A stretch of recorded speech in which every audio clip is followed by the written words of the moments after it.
The fable of Isis and Osiris, as it has descended to us in the account given by Plutarch, has not been greatly amplified by any modern research.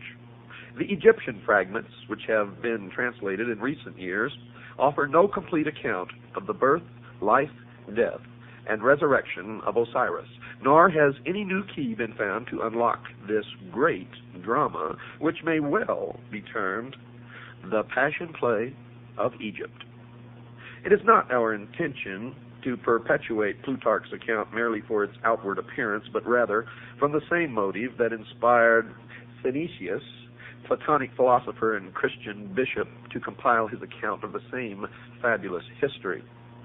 Synesius, in his treatise on Providence, and you hear that word a lot in the secret societies, and especially in Freemasonry, thus introduces the Osirian myth. Quote, "This fable is Egyptian. The Egyptians transcend in wisdom. Perhaps, therefore, this also being a fable obscurely signifies something more than a fable, because it is Egyptian. If, however, it is not a fable, but a sacred discourse, it will deserve in a still greater degree to be told and committed to writing." Unquote. In presenting a summary of Plutarch's account, I am omitting nothing which could in any way be regarded as relevant. I am taking the liberty, however, of somewhat expanding the fable by incorporating therein some small fragments derived from other Greek writers, and occasionally a few words bearing upon the account from fragments of Egyptian religious literature. The story, then, is in substance as follows. The goddess Nut, whom Plutarch identifies with Rhea, was the daughter of Shu and Tefnut. She is the wife of Seb, also known as Saturn, and the mother of Ra, or Helios, also known as the sun. Now, if we're to trust Plutarch, she afterwards becomes the wife of Ra, or the sun. Nut is unfaithful to Ra, who, discovering that she is with child by Seb, pronounces a curse upon her that she should not be delivered of her progeny in any month or year. Thoth, which is Hermes or Mercury, who is also in love with Nut, comes to her assistance with a stratagem. He plays at tables with the moon goddess, Selene, and wins from her the 70th part of each of her illuminations. And joining these parts together, he forms of them 5 days, which he adds to the calendar. Previous to that time, the Egyptian year consisted of 360 days, the exact number of degrees in a circle. Now, these 5 days being not part of any month or year, Ra was outwitted. You see, because upon these days, Nut brought forth her 5 children at different times in different places. Upon the first of these days, she brought forth Osiris, and the place of his birth, according to Diodorus, was Mount Nisa in Arabia, the Happy. Mount Nisa is now Mount Sinai, folks. At the moment of the birth of Osiris, a voice sounded throughout the world, saying, quote, "The Lord of all the earth is born," unquote. On the second day, Nut gave birth to Aroris, the elder Horus. On the third day, Typhon or Set. On the fourth day, Isis, and on the fifth and last day, Nephthys. The Egyptians, therefore, regard the 5 days, which they term the epact or superadded, as the birthdays of the gods, especially venerating the fourth of them, upon which the benevolent goddess Isis came into being. Plutarch further on announces that the 5 children of Nut were not all of the same father, thus contradicting his earlier statement. For he says that Osiris and the elder Horus were the children of Ra, that Isis was the daughter of Thoth, and only Typhon and Nephthys were actually the offspring of Seb.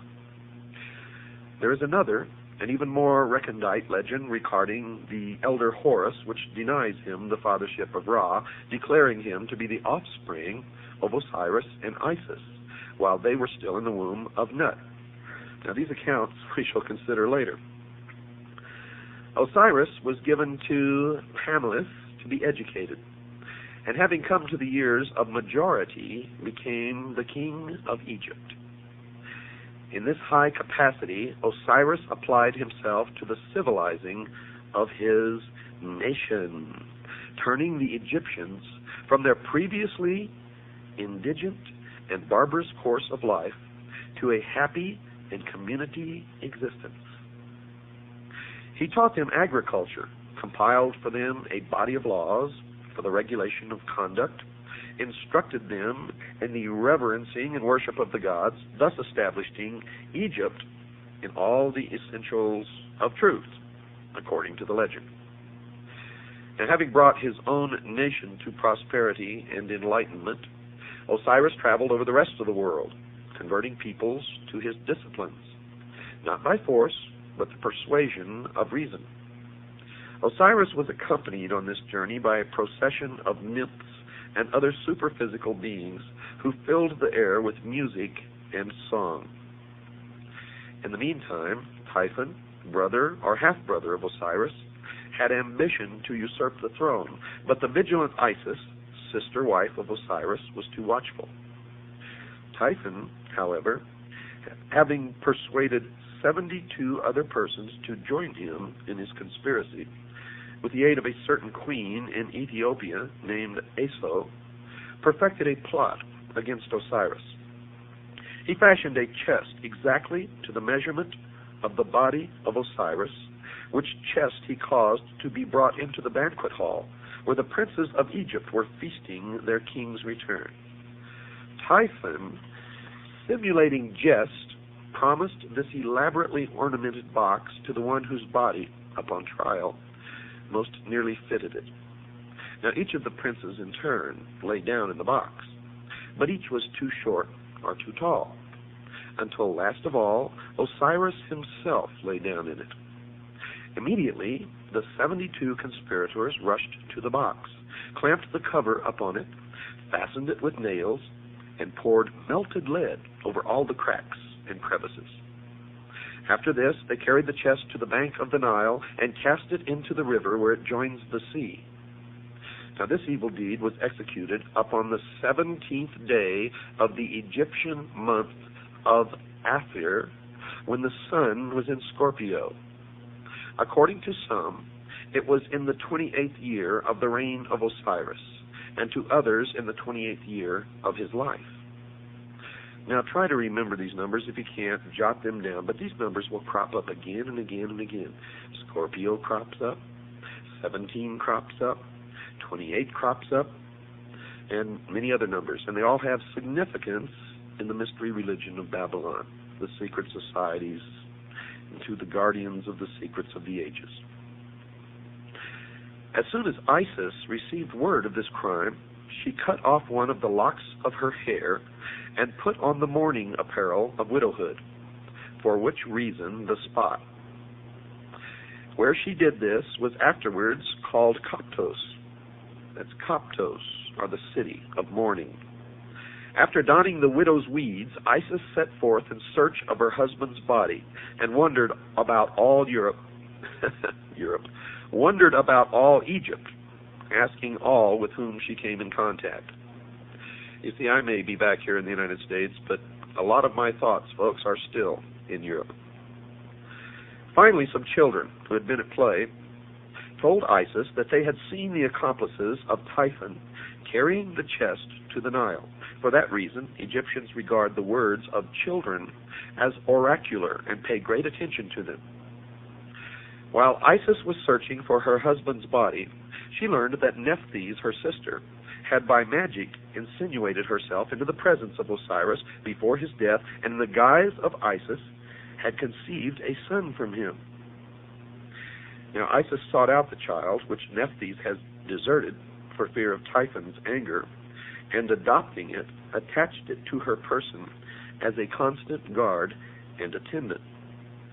This was Anubis, the dog-headed god, who appears in the Book of the Dead and in many of the Egyptian hieroglyphics. After some time, Isis learned that the chest had been carried by the sea to the coast of Byblos. Now, Byblos is also the name for book or Bible, where it had lodged in the branches of a bush of tamarisk, which had grown up miraculously about the sacred receptacle and concealed it within its trunk. Now remember this tamarisk, and remember that it is a tree. The king of Byblos, amazed at the miracle, caused the tree to be cut down, and from the trunk containing the box, he made a pillar to support the roof of his palace. Now by magic, Isis discovered this, and traveling immediately to Byblos, attached herself to the suite of the queen as a nurse to her children. At night, when all the palace was asleep, Isis transformed herself into a swallow and fluttered around the column, bemoaning her fate in strange, sad notes. In due time, Isis revealed her divine nature and asked that the pillar be cut down. Taking therefrom the chest, she departed with it into a desert place where she performed certain magical rites by which the body of Osiris was temporarily animated. And by this animation she received from Osiris a son who is called the younger Horus, the child who was conceived of the dead. Now there is some confusion in the account at this point. Plutarch says that Isis left the body of Osiris temporarily to visit her son Horus, just mentioned, but the context of the fable would rather call for her departure to a secluded place where the child could be born without the knowledge of Typhon, who certainly would have destroyed him. Isis hid the chest in a remote and unfrequented place, but Typhon, hunting one night by the light of the moon, chanced upon it. Knowing its contents, and realizing Isis to be proficient in magic, he resolved to thwart her purposes, and tearing the body into 14 parts, he scattered them over Egypt. Now remember, 14 parts. Folks, don't forget that. From the inscriptions on the Metternich stele, it seems that Set must have imprisoned Isis and her son Horus. The goddess is made to say, quote, "I am Isis, and I came forth from the house wherein my brother Set had placed me," unquote. Thoth, the prince of law, again came to her assistance and aided Isis to escape from the house. Was it really a prison? Or was it really the house of Set? Thoth, also at this time, prophesied that Horus would sit upon the throne of his father and rule the double empire of Egypt. Upon the advice of Thoth, Isis hides the child in a papyrus swamp, thus saving him from the wrath of Set. Isis returning, having left her son at Butos, and fashioning a magical boat out of papyrus, traversed the whole of the empire. As she met with the scattered parts of her husband, she buried each one separately. First, however, encasing it in a magical mummy composed of wax, incense, and grain seed. She finally recovered all of the parts of Osiris except the phallus, or the penis, which had been thrown into the river and devoured by 3 fishes. This organ Isis reproduced in gold. Remember this also. Remember the 3 fishes, for they represent ignorance, superstition, and fear. They also represent the church, the state, and the mob. And remember that Isis reproduced this member, this organ, in gold. And having performed all of the ceremonies necessary to ensure the life of Osiris in the underworld, she returned to her son Horus, and by the theurgic arts, of which she was mistress, saved him from death, from the stings of scorpions. Horus, having grown to man's estate, and having received from his mother the tradition of his father's murder, longed to avenge the evil deed. Osiris appeared to his son in a vision, instructing him in the means by which he could overcome the hosts of Typhon. Now we are led to infer that Horus gathered about him an army which, meeting the hosts of Typhon, battled with them for many days, achieving victory. Typhon, according to the legend, was taken prisoner and turned over to the custody of Isis. Now Isis, being his sister, could not bring herself to put him to death, but set him at liberty, which so incensed Horus that he laid hands upon his mother and removed from her head the insignia of royalty. Thereupon Thoth gave her a new helmet, made in the shape of an ox's head. Typhon next accused Horus of illegitimacy, but Thoth proves his royal descent. Typhon again goes into battle against Horus. In fact, 2 battles are mentioned, in both of which Typhon is worsted.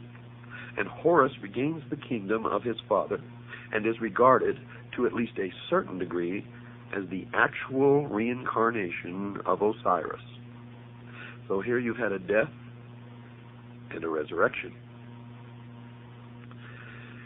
After its resurrection in the underworld, the shade of Osiris visits Isis, and in consequence thereof, she gives birth to another son, as it were, by a Holy Ghost, for she knew no living man. This child is called Harpocrates, and Plutarch says of him that he, quote, came into the world before his time and lame in his lower limbs, unquote.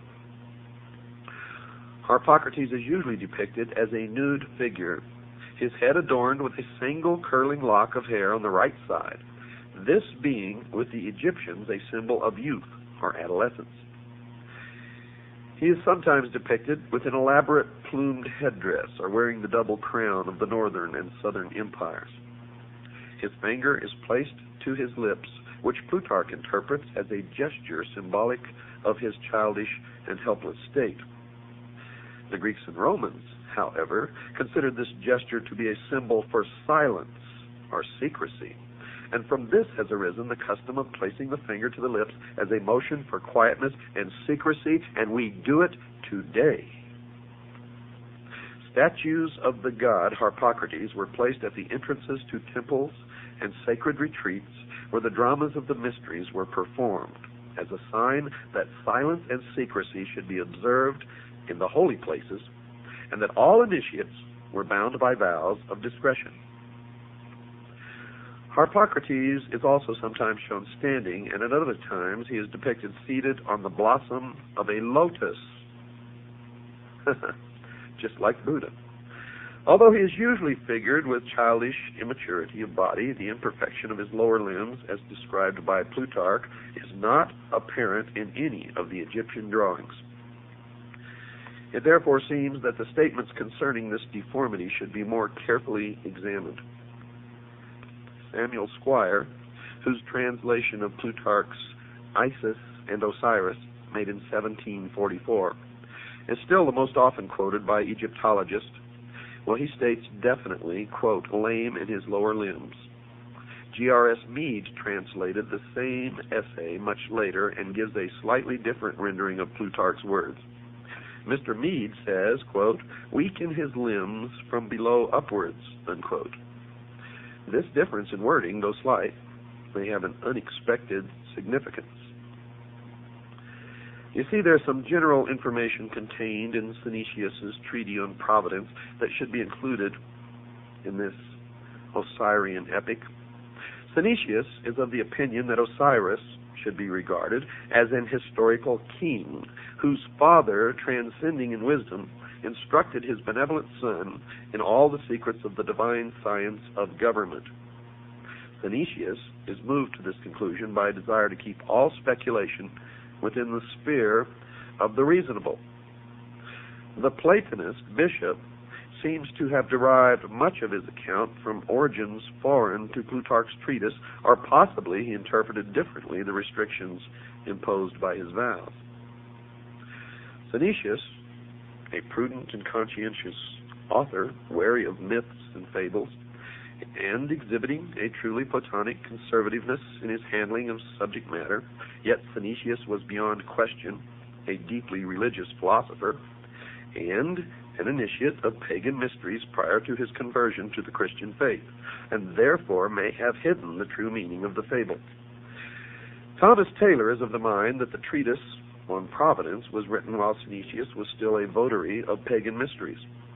Now, if so, the writing is unbiased and trustworthy and presents a fair picture of the mystical traditions of the Egyptians interpreted in terms of Platonic metaphysics, but only the exoteric would be allowed to be seen by the profane. Phoenicius inserts into his narrative a considerable description of the various character of Osiris, which he sharply contrasts with the vice-ridden nature of Typhon. He also explains in detail the process of election by which Osiris came to the throne of Egypt. The electional ceremony, as described by Phoenicius, is evidently itself a fragment from some secret ritual relating to the installation of a hierophant of the mysteries. Next, Osiris receives from his father an elaborate dissertation in the Platonic temper concerning the relative power of good and evil, in which he is fully warned against the machinations of Typhon.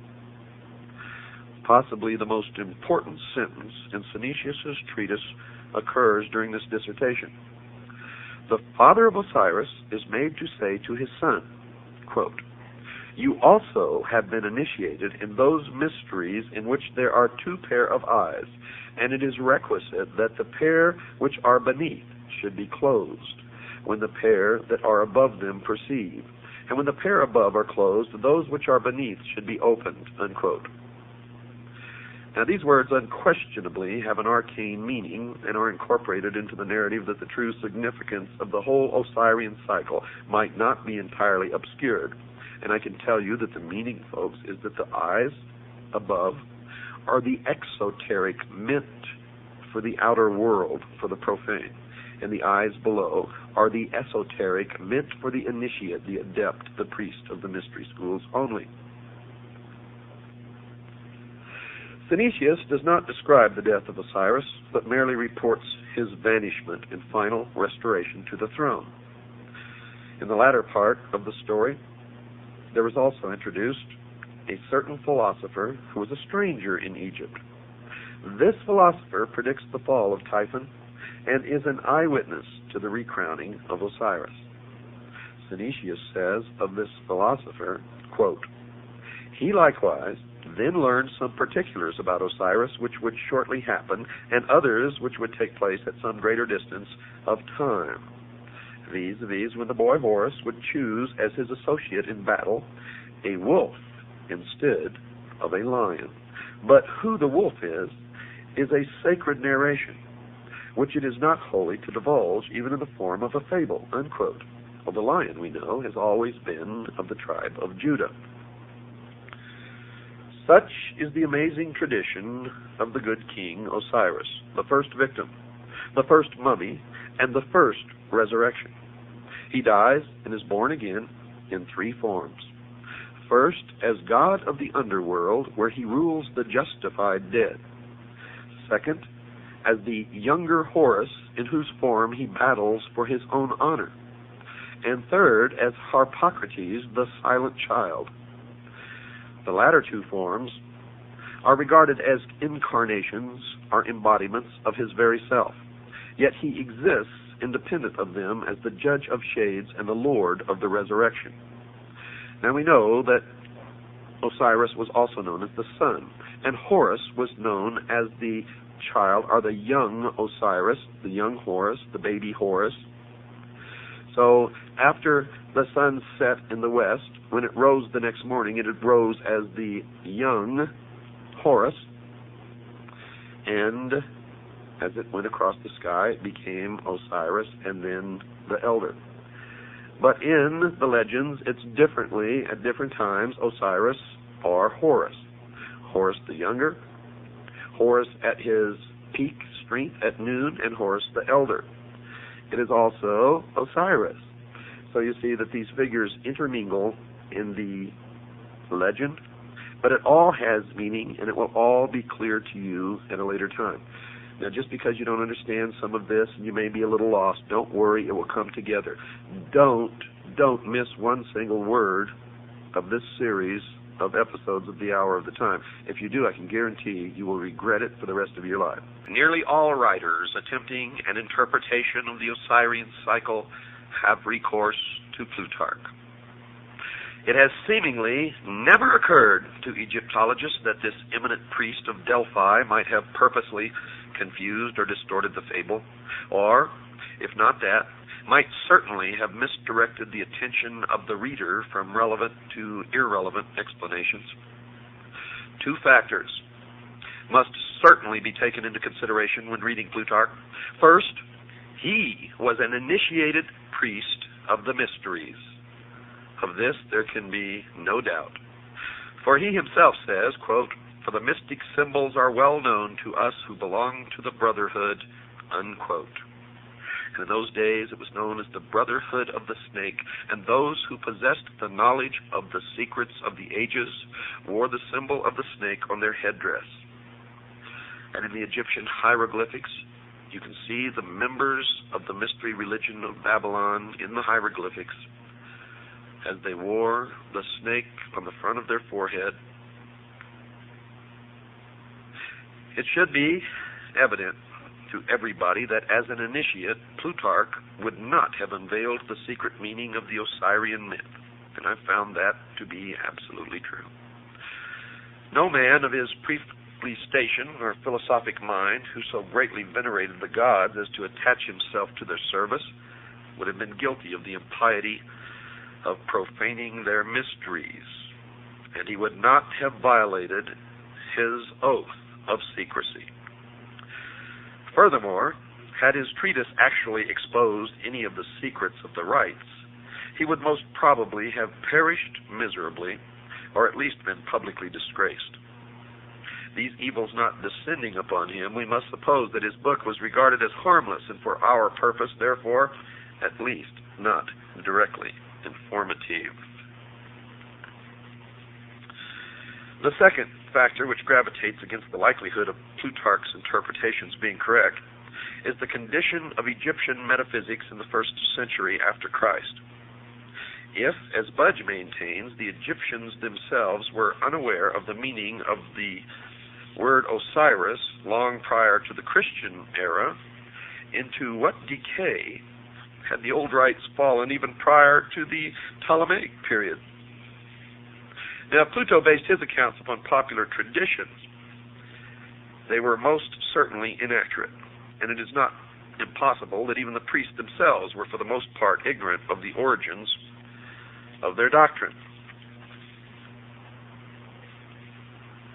It should not be inferred, folks, from the general literature available concerning this Osirian cycle and the mysteries that all of the priests were themselves initiates of a high order. Only a small part of them ever actually received the greater secrets of their order. For the rest, rite and ritual suffered. And it's the same today.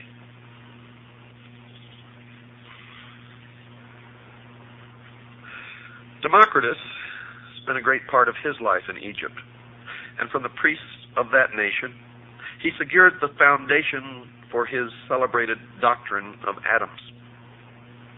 That's right, folks, atoms, A-T-O-M-S. A doctrine which has survived as a scientific fact to this day. From all these different philosophers who visited Egypt, we shall secure a better estimation of the profundity of Egyptian learning than from even the Egyptian writings themselves. Plato went to Egypt and was initiated into the mysteries in the Great Pyramid, where he lay for 3 days and 3 nights in the sarcophagus, during which he was imparted knowledge which he was to guard, protect. He describes his initiation in his writings. I suggest that you read it. If we can assume the pragmatic viewpoint that the substance of matter is to be determined from its consequences, then we must indeed highly reverence the wisdom of the Egyptians.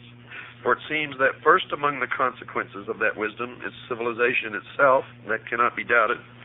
Civilization is no fable, nor is it a progeny of myths, but that which is real and substantial. And it bears witness to a profound and superior wisdom, which must have existed over a great period of time, and have been communicated to at least a privileged few since the very beginning of man's cultural impulse.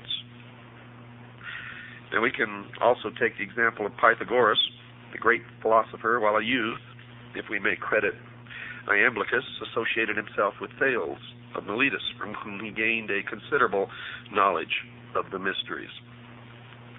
Thales, being at that time of great age and infirm body, apologized for his incomplete understanding of the sacred doctrines and urged Pythagoras to visit Egypt, the motherland of wisdom, as it was called in those days. Iamblichus wrote that Thales confessed that his own reputation for wisdom was derived from the instruction of these priests, but that he was neither naturally nor by exercise endued with those excellent prerogatives which were so visibly displayed in the person of Pythagoras. Thales therefore gladly announced to Pythagoras, from all these circumstances, that he would become the wisest and most divine of all men if he associated with these Egyptian priests.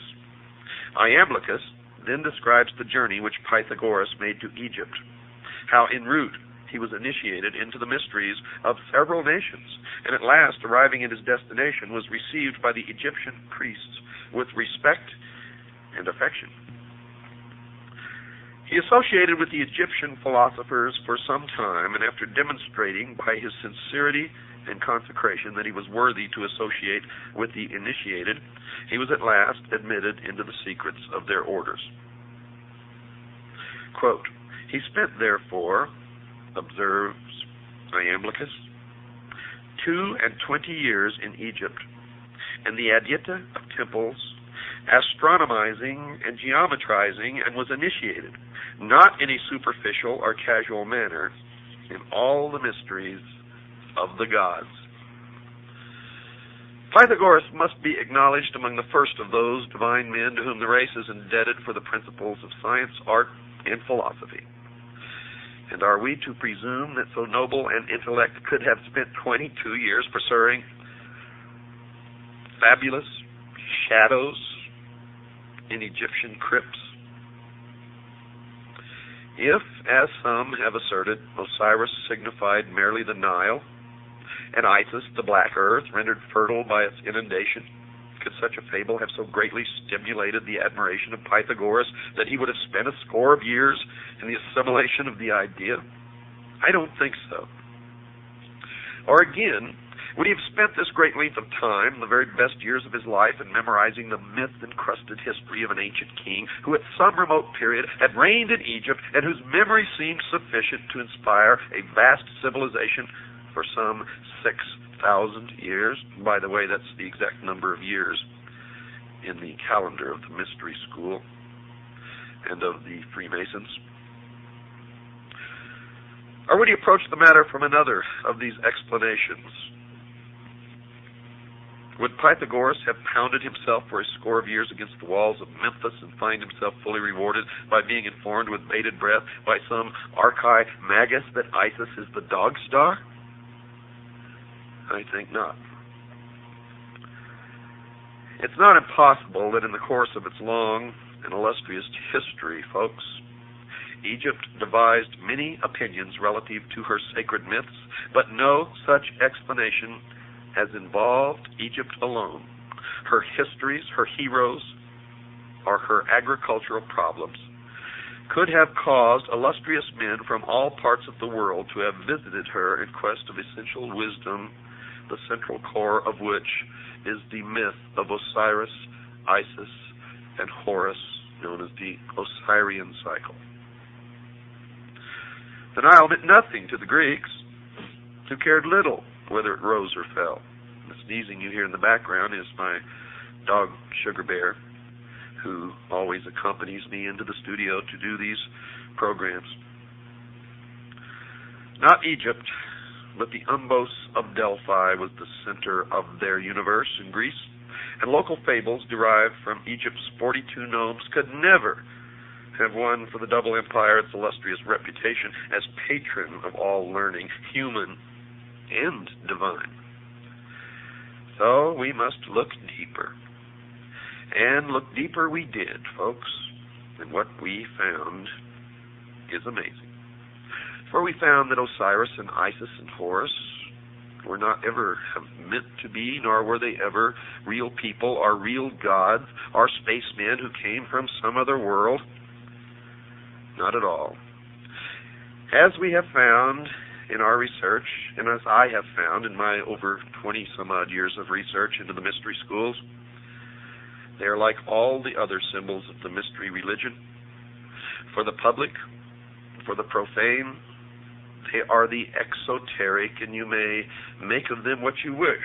The adepts, the initiates, the priests, they don't care what interpretation you give the exoteric meaning. And the esoteric is so entirely different from what you may suspect that the answer will surprise you. You see, we cannot be deceived by the obvious, and you can never be deceived by the obvious, or even consider the obvious when looking at any of the mystery religions or the secret doctrine. And we cannot allow ourselves to be misdirected by the evident subterfuges, the deceptions of these ancient priests, who so carefully concealed their arcana from the uninitiated world that we, at this late time, may even doubt its existence. Yet, now, today, it is thriving to the point that it controls all levels of our society, military, and government. The ignorant, the sheeple, even among the Egyptians, might derive their inspiration from the processionals and rituals of the state religion, but that's just for the sheeple. For those great philosophers who came from afar were in search of the highest form of human knowledge, the ancient arts, the secrets of the ages, and could not be satisfied by such outer show. Had these fables been but hollow and unsubstantial forms, Egypt would have been the ridicule of the wise, who would speedily have exposed her sham and reduced her vain pretense to a humble state. But this did not occur. You see, the initiates of her mysteries, returning to their own countries, not only felt themselves more than repaid for their hazardous journeys and long vigils, but furthermore, they became founders of distinguished systems of thinking, disseminators of useful knowledge, and in all cases bore witness to a broad and deep learning, and they always took with them a plan for the unfoldment of a world utopian government, which plan still exists today and is still being carried out in secret as the completion of the great work. Theodorus describes two famous columns erected near Nysa in Arabia, one to Isis and the other to Osiris. Now remember, Osiris and Isis never lived, they were not real people, and they were never gods. They are symbols for something much deeper. So when you listen to the interpretation of the inscriptions on the columns, remember that. The column to Isis bears this inscription, quote, "I am Isis, queen of this country. I was instructed by Mercury. No one can destroy the laws which I have established. I am the eldest daughter of Saturn, the most ancient of gods. I am the wife and sister of Osiris the king. I first made known to mortals the use of wheat. I am the mother of Horus the king. In my honor was the city of Bubastis built. Rejoice, O Egypt, rejoice, land that gave me birth," unquote. The column to Osiris bore these words, quote, "I am Osiris the king, who led my armies into all parts of the world, to the most thickly inhabited countries of India, the north, the Danube, and the ocean. I am the eldest son of Saturn. I was born of a brilliant and magnificent egg, and my substance is of the same nature as that which composes light. There is no place in the universe where I have not appeared, to bestow my benefits and make known my discoveries," unquote. And the rest of the inscription, of course, was destroyed. Now, while the inscription on the pillar, or the obelisk in honor of Isis, may be veiled, the inscription on the obelisk dedicated to Osiris is certainly not. He was born of a brilliant and magnificent egg, and his substance is of the same nature of that which composes light. There is no place in the universe where I have not appeared. Osiris, of course, was the sun. In examining Plutarch's treatise, the introductory remarks appear of special significance. Yet, folks, these remarks are wholly ignored by Egyptologists who are content to confine themselves entirely to the fable which constitutes the larger part of the writing. If Plutarch, by any word or symbol, reveals even a small part of the sacred mystery, it is to be found in the following words, quote, "For Isis, according to the Greek interpretation of the word, signifies knowledge, as does the name of her professed adversary, Typhon, signify insolence and pride. A name, therefore, extremely well adapted to one who, full of ignorance and error, tears in pieces and conceals that holy doctrine which the goddess collects, compiles, and delivers to those who aspire after the most perfect participation of the divine nature." Now, if you have a keen intellect, you can all decipher everything else that I'm going to tell you on this program and probably the next one in that short paragraph. And I'll let you ponder that as I continue. Osiris, the black god of the Nile, must be regarded as the personification of an order of learning, for Plutarch identifies him beyond question with the holy doctrine or the mystery tradition. Now remember, I told you Osiris is the symbol of the sun, but the sun was the symbol of the power of the all-encompassing God of the universe. And later you're going to learn that the light or the sun represents something even deeper. It represents, dear listeners, primordial knowing, the gift of intellect. And where people can read these myths and think that these people really worship the sun or some god somewhere, they are mistaken. For the true object of their worship is the intellect. And through the use of that intellect, they believe that man will become God. As Thoth personifies the whole sphere of knowledge, and it was through his assistance that Osiris came into being, so Osiris embodies the secret and sacred wisdom reserved for those who were proficient in the ancient rites. Unquestionably, Osiris was later confused with other members of that vast pantheon of divinities which developed in the decadent period of Egyptian religious culture. But to the elect, the initiate, the adept, the priest, he represented to the end primordial knowing, that utter realization of truth, undefiled by intellection, unlimited by any mortal procedure, uncircumscribed by the limitation of thinking. You see, he signified not only that divine at-one-ment with the absolute, which is the end of all illumination, but by his life, death, and resurrection revealed the means by which mortal consciousness could achieve that end. Now remember, at-one-ment. Thus Osiris becomes a dual symbol, being in the first place the esoteric wisdom. Esoteric, folks, means hidden. So he represented in the first place the esoteric wisdom itself, and in the second place the composite order of initiates through whom that tradition was perpetuated. And now we begin to strip the veil from the mysteries. The personality of Osiris thus typifies the institution erected by the ancients to perpetuate the deathless truths of the soul. The living head was crowned with the plumes of wisdom and power. The hands bore the scepters of the three worlds, but the body was bound with the mummy wrappings of the dead. Here we find spirit, the living head, bound incongruously to matter, the mummified body.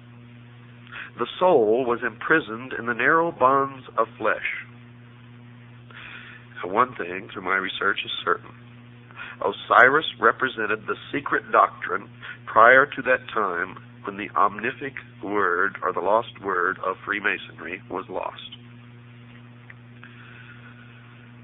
Osiris is the first of the 5 children of Nut, and here you begin to part some more veils behind which the mystery resides. He therefore corresponds with the first of the 5 divine kings of China and the 5 exoterically known Dhyana Buddhas of Lamaism. The 5 children of Nut are the 5 continents which have appeared upon the earth and the 5 races which have populated these continents. Osiris is the primitive revelation of the first race. But as Isis was born upon the 4th day, we find this tradition coming into Egypt through the Atlantean mystery school of which Isis is the symbol, and you will find at the base of all of these things Atlantis. Francis Bacon wrote about Atlantis. Hitler believed in Atlantis. In this country, the Freemasons established the city of Atlanta as the new Atlantis. And all of this will come together for you. It took me many, many, many years of study deep into the night and trying to discuss this with other people who had no idea what I was talking about. So most of it was put together in loneliness late at night. And then when I established my organization known as the Citizens Agency for Joint Intelligence, many others began to help and furnish bits and pieces of information. And we have succeeded, folks, in infiltrating the lodge. We have members in the lodge who feed us information constantly. Members whom we taught how to take an oath so that the oath of Freemasonry would not be binding upon them. You have to play sometimes by the rules of the enemy in order to beat the enemy. And we are beating the enemy now. From the reign of Osiris, we glean the following philosophical history. They believed that there was a time, the Golden Age, when truth and wisdom ruled the earth, and this aristocracy of wisdom was a benevolent despotism, and that's what they want to reestablish. Benevolent to who? That's the question. In which men were led to a nobler state of being by the firm, kindly hand of the enlightened sage. This was the divine dynasty of the mythological priest kings who were qualified to govern humanity by virtue, not only temporal, but by divine attributes. Through his priests, Osiris, representative of the hidden tradition, ruled the entire world by virtue of the perfection resident in that tradition. Don't miss tomorrow night, folks. You have not even begun your journey. Good night, and God bless each and every one of you.